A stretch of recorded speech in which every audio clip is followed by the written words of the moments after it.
This week we are discussing the upcoming baseball and softball seasons and how the teams are preparing for the start of their 2022 season. Big news in the Sun Belt as JMU is making the jump from FCS to FBS. Could the Mountaineer and Duke rivalry be reignited? And we will look at how women's track and field are making some big noise in the top 25. All this and more coming to you now.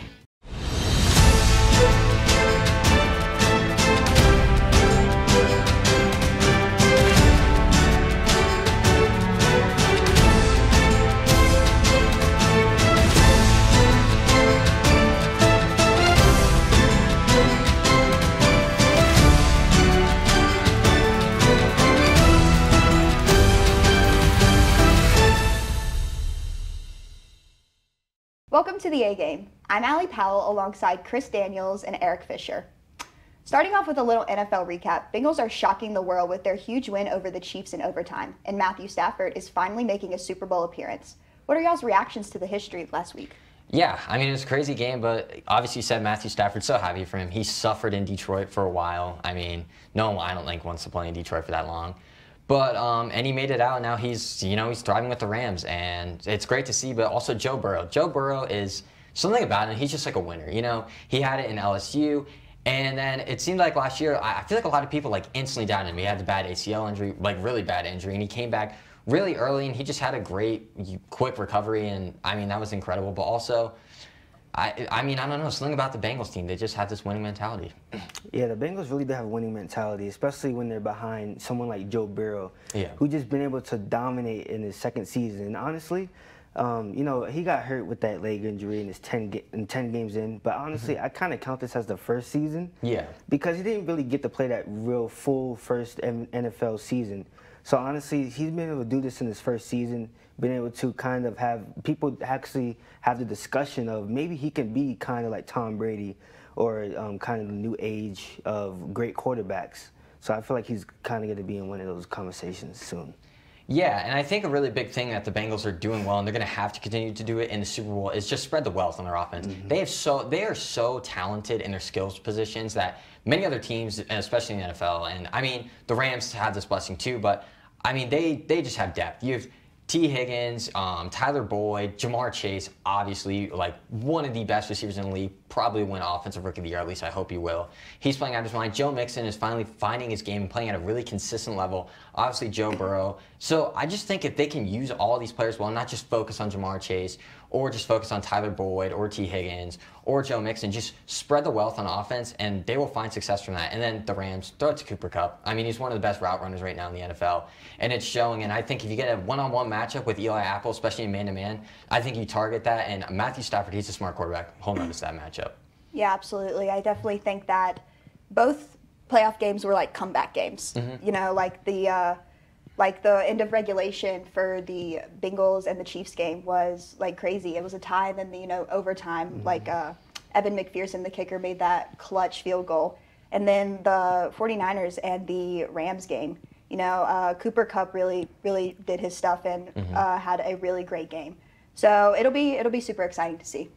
Yeah, I kind of want to touch on the 49ers because they really messed up in the clutch. Garoppolo getting that just disgusting sack. He just got sacked in disgusting fashion. And honestly, after that sack at the 2-minute mark, it just ruined the whole momentum for the entire team. And, as a quarterback, you can't do that in the clutch. Yeah. Especially when, you're about to be able to go to the Super Bowl. You just can't do stuff like that. Yeah, and I think that shows, I don't know if you guys heard, but it looks like they're going to find a trade suitor for him is what they're going to do. And that makes sense because, I mean, when a mistake like that happens, you're not going to want to, hang on to that. It's been the second time. Well, they made the Super Bowl and he missed that one big throw against the Chiefs that could have won in the Super Bowl. But also, I feel like you can't just put it on Jimmy G because in that game, I forget the name of the defensive back, but he had an easy interception. It would have won him the game, and they would have won to the Super Bowl, and he dropped it. And I mean, that was absolutely devastating. So it's just missed opportunities, and I think it's going to come to the Super Bowl. Who's gonna play the cleaner game? Basically, I think probably will win the game. Yeah, absolutely. Speaking of the Super Bowl, 56th Super Bowl this weekend. What are y'all's predictions? I don't know. I mean, so, I think the brain kind of says Rams will win. I think they're more talented in the roster, especially defensive end. or defense-wise. And looking at the O-line of the Bengals, it's hard to say, but I just can't count out Joe Burrow. I don't know. There's something about the guy, you know. He's likable. He's just a good player. He's a winner. I want Matthew Stafford to win as well, but I think I'm going to go Bengals 34 and Rams 28. So, honestly, I'm going to go Rams. But I kind of want to touch on the Bengals because they've just been fantastic. They were 125-1 to make in the preseason to make the Super Bowl. Yeah. They only won 2 games in 2019. They won 4 the year before. And then they're making a Super Bowl. So it's like you can't really count them out. But then again, you have Matthew Stafford, who has 34 fourth-quarter comeback wins, the 5th in NFL history. So, I mean, you kind of have Matthew Stafford, who has that edge. You know, he's a vet in the league.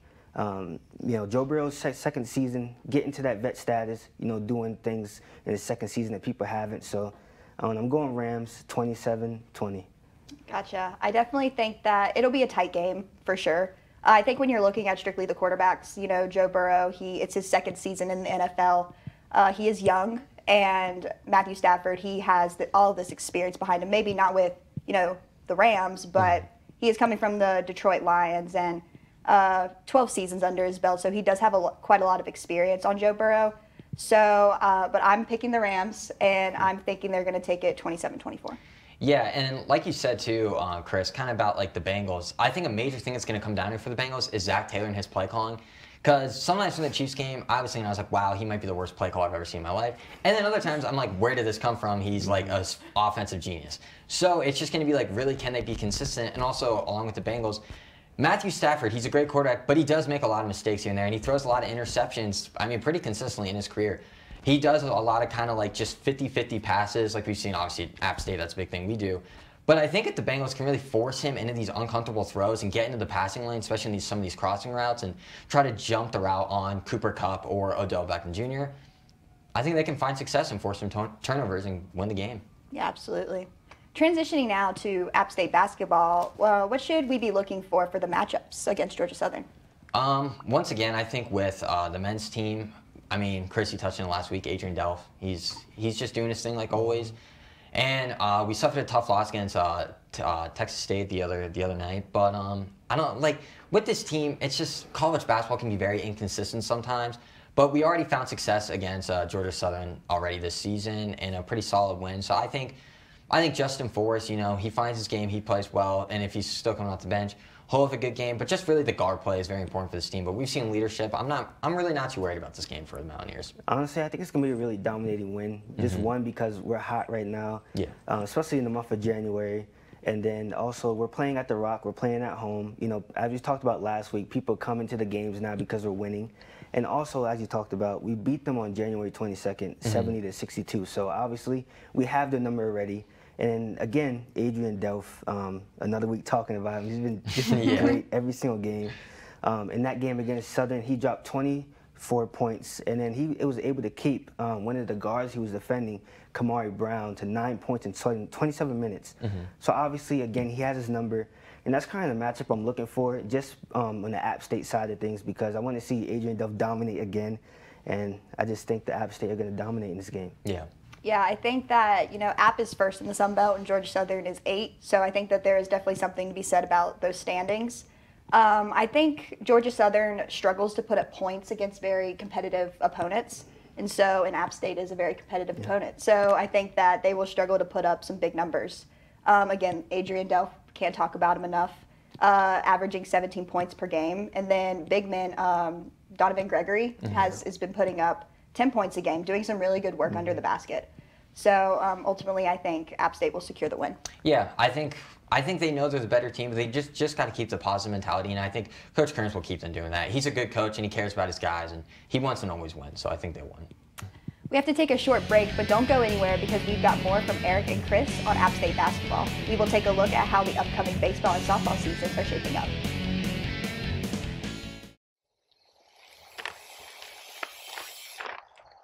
Hi, my name is Melissa Weddle, and I'm Department Chair of Recreation Management and Physical Education at Appalachian State University. We offer 2 degree-granting programs, one in Recreation Management with a focus in outdoor experiential education, recreation and park management, and commercial recreation and tourism. Our second degree granting program in health, physical education, and coaching offers teacher certification for public schools in health and physical education. You can get a minor or certificate in coaching.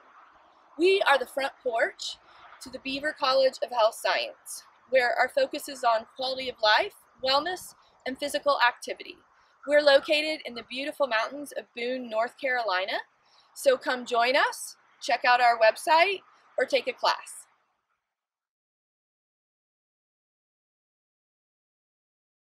What brings us to mountains? Is it the possibilities that await us at the top? Are we looking forward to how the challenge will mold us, transform us? Maybe the mountain is inside all of us. After all, we are mountaineers. Appalachian State University. Welcome back to the A Game. I'm your host, Allie Powell. So the men's and women's basketball teams have a near perfect month in January, each team only losing once. Eric, talk to us about that.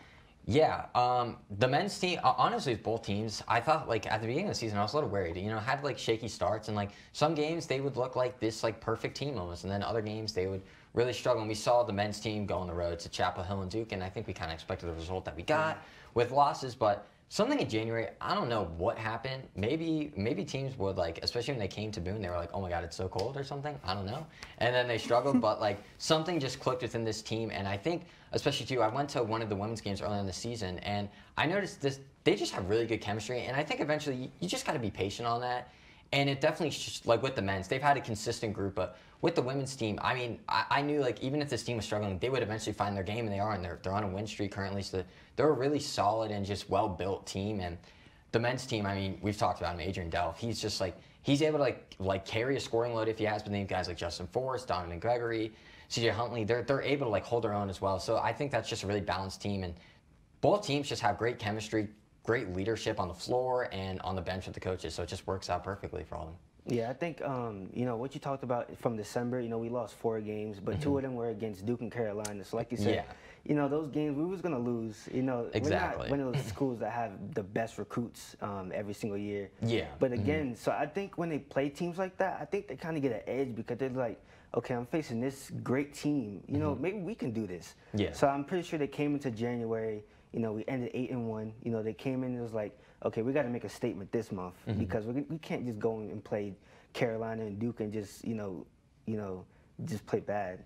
Yeah. Yeah. And especially, like, with, like, I would say one thing with the close games we saw, especially in January, the Coastal game, which was, I mean, those back-to-back games, overtime win and then a buzzer beater or a block, I believe, the night before or a couple days before by Justin Forrest. I mean, it just shows the execution of this team and, like for the men's team going into these late games and, like, close games, they're just able to, like, really close it out well and play solid basketball. And I saw in the Arkansas State game that was home, I was there, and that team, like, even when they were up by 10, they were still really focused and wanted to close out the game with all the starters in. So I think that really shows the mentality is just, like, there for the team, and that just helps you win, especially in college basketball. You can't always rely on sole talent like in the NBA. You rely on, you know, team chemistry. Yeah, and, you know, a win streak always starts with that first win, and in 2020, like the beginning, January, the first day of the month, you know, the men's team beat ULM, and that just set the tone for the rest of the month.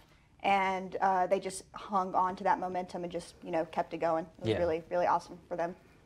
So the women's basketball team is on a hot streak right now. Eric, thoughts on the team's performance? Yeah, like I touched on it earlier, I mean, they're just playing good basketball, and they're also just, you know, they have the team chemistry. They're able to just, you know, build off that. And finally, they've had a couple postponed games here and there, and I believe the game upcoming against Georgia Southern got postponed as well. So, I mean, you know, like, especially with, like, the situation we're in, I feel like we don't talk about that enough in sports because I feel like it's been almost over talked about, but, like, personally we haven't talked about it much. But these are student athletes dealing with this in the classroom, and then they have to deal with it in these games as well. And this shows, like, how resilient this women's team is. They've had postponed games, but they're still going out there and they're still getting wins, and they're on a win streak.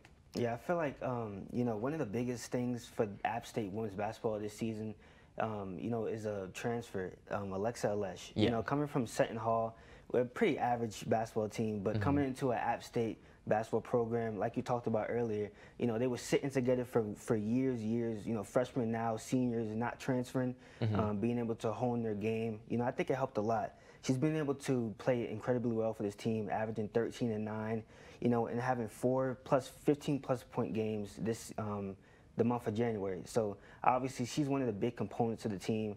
Like I said, coming in as a transfer, being able to help the girls that were already there the years before, and just helping them hone their game. Yeah, I definitely think that, like you said, Alexa Alesh, her and Michaela Porter, they kind of like really run the show for the guards. They both are averaging 13 points a game. And then also, we've seen a lot of Janae Sanders. She is someone definitely to watch out for with that big buzzer beater shot against Coastal Carolina last week. That was really awesome for her. So I think that coming off of a 5-game win streak, I think they're looking really strong. Yeah, exactly. Just execution for both teams. It's helping them thrive and build this momentum. Absolutely. So the baseball and softball teams are soon to open up their seasons. What are the expectations for both teams? Baseball, I kind of want to really touch on first. They were 21-31 last season. Obviously not good. 40% win percentage. But in conference, they actually over 500. They were 11-10 in conference. So, I mean, that shows they have the ability to win, but I don't know. It's just hard to say. I'm a transfer from ECU, so the last college baseball I actually watched in person was ECU. And ECU, if you guys don't know, they're really good at baseball. Yeah, so it was definitely a kind of a big shift, seeing that difference. But I think this team could build on. But I really think these the first couple games aren't going to tell the story for this team, because last year they started out the season they were 2-1 in their first years against Winthrop. So I don't know. It's just, I think you're really going to see them kind of how they go through the season is just going to tell the story for this future. Yeah, I feel like, the way that they kind of come back from last season after playing 21-31 last season, it's just it's going to show their grit and their drive, because honestly, it really doesn't matter how many great recruits you get, how many great outfielders, the best hitters. You can have the best pitcher in the Sun Belt, but it doesn't matter if you can't play great on the road, and they couldn't do that at all last season. They had an 8-22 record away, so obviously, they don't play good at other people's homes, and that's one of the biggest part of baseball, because if you can't play great on the way, then you're not going to do it good at all, because they have series where they play multiple times away, so obviously they're going to have to learn how to play away. If they can't do that, then this season's just going to be a wrap early. Yeah, absolutely. The press conference with head coach Kermit Smith, he touched on a lot of players that he thinks will be standout. They have Tyler Tuthill back, a left-handed pitcher. I did notice that a lot of the two head pitchers that App has are left-handed, which I think was really interesting. Eli Ellington will be the closer. He mentioned for if they have the runs that they need, obviously. Yeah. And then R.J. Johnson and Xavier Hamilton, players to keep an eye on for sure. They are both young, but Coach Smith is really excited to see what they're going to do. Yeah, and you just kind of touched on the youth of this team. I think that's going to be a big factor, because with the same group, obviously mentality wants to change, you want to improve, but you got to see how the new players that didn't totally get a chance next year, or they're completely new this year, how they're going to influence and change the game. So that can really change the mentality of a team going into a new season. So I'd love to see them impact the team. Yeah, absolutely. Well, thank you, Eric, for joining the discussion this week. And after the break, breaking down Tom Brady's legendary career, and we will look at how the women's track team has been dominating this year. Life is a journey. We're told that there are mountains and valleys before us. A mountaineer trudges through. Where others see an obstacle, a mountaineer sees an opportunity. A mountaineer climbs tomorrow's mountains today. So what is a mountaineer? A mountaineer is you.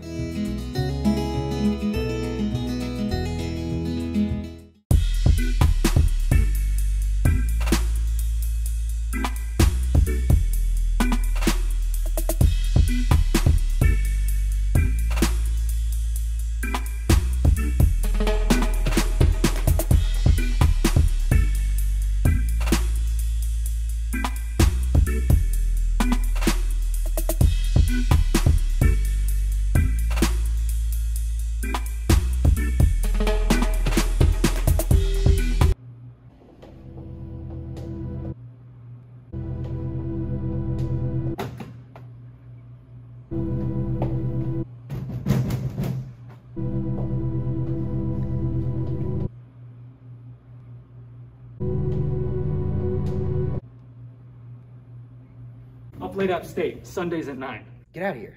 Just go. Welcome back to the A Game. I'm your host, Chris Daniels, alongside Allie Powell. Some other big achievements for App State athletics as the women's track and field teams placed in the top 25 nationally in 3 indoor events. Our triple jump squad of Peyton Simmons, Jada Branch, Hassani Biras, and Jamila Peterson comes in at 4th in the nation. The team is averaging an outstanding 12.34 meters so far this season. Simmons leads the squad with her season-best 13.11 meter jump, which has landed her at a number 15th in the nation and number 1 in the Sun Belt.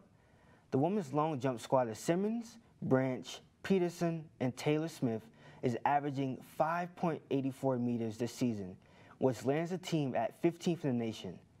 Simmons and Smith both lead the Sun Belt so far this season with a 6.06 and 6.05 meter jumps. And finally, your Mountaineer 5,000 meter team comes in at number 21 in the nation. The team will look to continue their dominance this weekend by traveling to Huntington, West Virginia, to compete in the Marshall Invitational. When thinking about Tom Brady's stellar 22 seasons in the NFL, it's hard to wrap your mind around it. From leading the first team in NFL history to a perfect 16-0 regular season record to being the starting quarterback for the New England Patriots, winning them 6 Super Bowls, Tom Brady was nothing short of great, especially in his consistency in the postseason. He leads the NFL in postseason and regular season passing yards with totals of 12,720 and 84,520, while also leading in touchdowns in both the postseason with 85 and the regular season with 624. Tom Brady is usually second to none. Not only was Tom Brady dominant in his era with his old head coach Bill Belichick with the New England Patriots, but he continued his legacy, making his 10th Super Bowl with the Tampa Bay Buccaneers. When Tom Brady won his 7th ring with the Bucs, that put him in first place for most Super Bowls over all other 32 NFL franchises. He will also retire with the most Pro Bowl selections, with 15, even though he usually could not play in them. Throwing to an NFL high of 92 different targets, it didn't matter what team he was on or who he was coached under, Tom Brady was always a winner. At 44 years old, Tom Brady will be remembered as the greatest to ever play the game of football. App State football will announce the signing of Lawrence Dawsey as the new wide receivers coach last week. Dawsey comes to the high country with a boatload of experience. He was a 2-time All-American wide receiver at Florida State before heading to the NFL, playing for 4 different teams, including the Tampa Bay Buccaneers, where he was awarded Rookie of the Year. Dawsey's experience doesn't stop there, as he coached at FSU when they won the national championship in 2013, where he coached first-round pick Kelvin Benjamin. Dawsey is highly touted as one of the best recruiters in the nation, being recognized as a top 25 recruiter by Rivals and also being recognized by ESPN.com and 24/7 Sports as one of the nation's best. At Florida State, Dawsey was able to bring a top 5 recruiting class in 6 of his 7 years. After the break, big news in the Sun Belt as JMU officially announced that they will be making the jump to the conference starting July of this year. Hey, do you have way too much time on your hands? Do you love watching people act a fool? Do you like to learn how amazing the LGBTQ+ community is? Well, yeah, us too. That's why we made this show, Can't Think Straight. I'm Harriet. And I'm Nate. We are your esteemed hosts. We'll provide you non-stop laughs as well as a sprinkle of queer education to get you through your day. Can't Think Straight will premiere Fridays at 9 p.m. You can watch it on WatchAppTV.com or any of these TV channels. Can't wait to see you there. Bye. Bye. What brings us to mountains? Is it the possibilities that await us at the top? Are we looking forward to how the challenge will mold us, transform us? Maybe the mountain is inside all of us. After all, we are mountaineers. Appalachian State University. Let's go! To a place where you can grow. A place to be heard. And take a closer look. A place where you can crush it. And push yourself. A place to find your voice. This place rocks. And rolls. A place where you can get out. Way out! A place you'll never forget. So where is this place? Let me show you.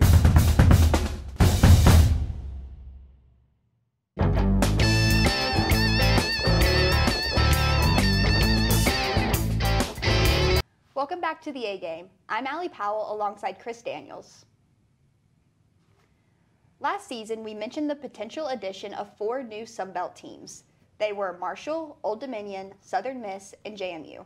We can now say that JMU is the first of those 4 teams to officially join the Sunbelt.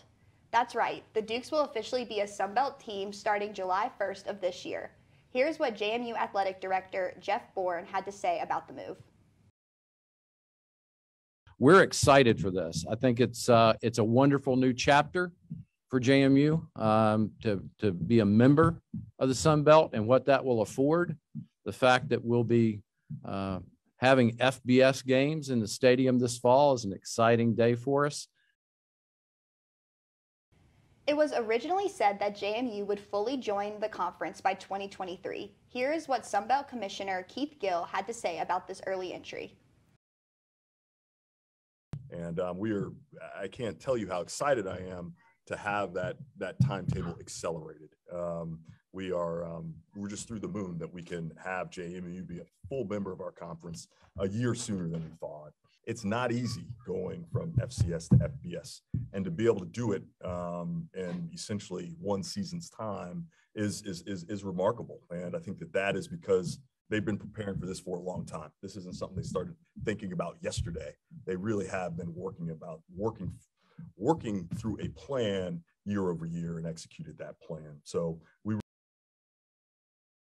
the school will compete in all Sunbelt sponsored sports, including football. JMU was a powerhouse in the FCS, going 12-2 in their last full FCS season. App State is 12-4 against the Dukes, with the last matchup being played well over a decade ago. Not only was there a big football rivalry between the schools, but there was also a big basketball rivalry. JMU and App State have yet to announce their athletic schedule for the 2022 to 2023 school year, but I think we can all hope for a renewed rivalry between our Mountaineers and the Dukes. We caught up with App State Wrestling to talk about their amazing achievements so far this season. Let's take a look.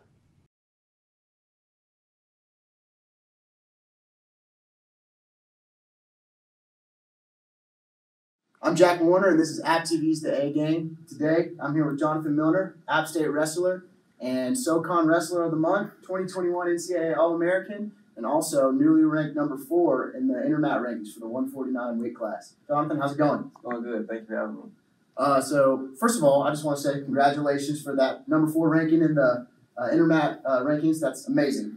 I was just wondering, what was going through your mind when you saw that number?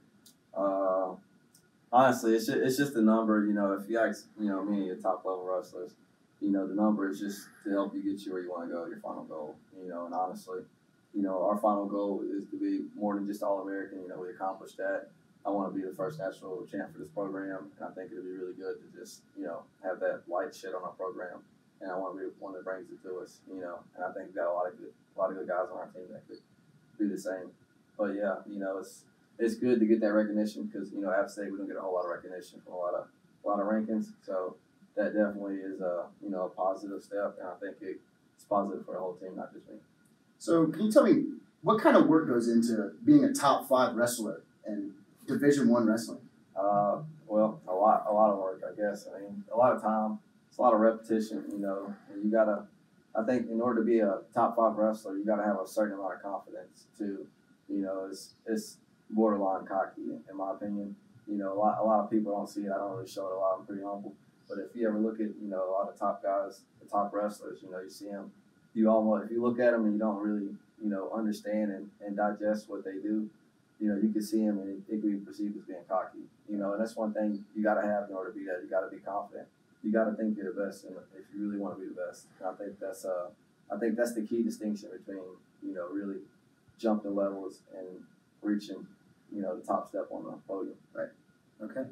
Well, thank you so much for your time, Jonathan. I appreciate it. The wrestling team will be back in action in Boone February 13th to take on Campbell. Well, that's all the time we have for you this week. I'm Chris Daniels. And I'm Allie Powell. Be sure to follow us on Instagram and Twitter at The A-Game Sports to stay up to date on all the latest game news, and we will see you next week on The A-Game.